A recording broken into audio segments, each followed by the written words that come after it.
Se acabaron ya los tiempos que vestía de amarillo, con el tricolor guardado y aplaudiendo a Ronaldinho. Y nos han subestimado afuera y también adentro cuando compran la camisa de Messi, no la del nuestro. Pero ya no es tiempo de lamentaciones ni reclamos, ya no somos cenicientas y el respeto lo ganamos. Y ya vamos, no dudes que el mundial será tu premio. Venezuela junta y unida, 30 millones por un sueño. Dueños de nuestro destino sin olvidar lo que pasaron, como Luis Mendoza, Stanley River y muchos que atrás quedaron. Y formaron una base, debieron comer la verde, donde yo te aplaudo si ganas y te pitaré si pierdes. Donde la inversión estaba en el béisbol y baloncesto, como el fútbol sin apoyo saldría del último puesto. Pero garra y esperanza de lograr algo distinto han cambiado nuestra historia, que viva la vino tinto. Garra, fuerza, clase, goles.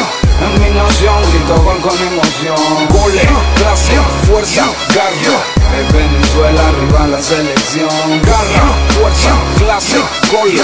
Una pasión por lograr algo distinto. Goles, clase, fuerza, garra. Un sentimiento que viva la vino tinto. Se prepara el árbitro, va a comenzar pronto el partido. Vamos vino tinto, que las gradas griten, que hagan ruido. Y aunque algunas veces el objetivo no lo logremos, sí podemos, mañana con más fuerza volveremos. Ya en Libertadores estamos teniendo los resultados, nada regalado, hemos trabajado y se ha ganado. Se acabó el flamenco, lambada y tango, somos llaneros. Aquí se juega a ritmo de joropo, fuera pastelero. Y aunque yo no creo en fronteras, todos somos hermanos. Exigimos se respete ya el fútbol venezolano, porque ya salimos del fondo del hueco de ese fango, porque hacemos nuestra propia historia gracias a Juan Arango. Gracias a los 11 titulares y también a la banca, gracias a los arbitrajes que muchas veces hicieron trampa, porque nos hicieron fuertes para salir del laberinto por instinto. Que viva el sentimiento vino tinto.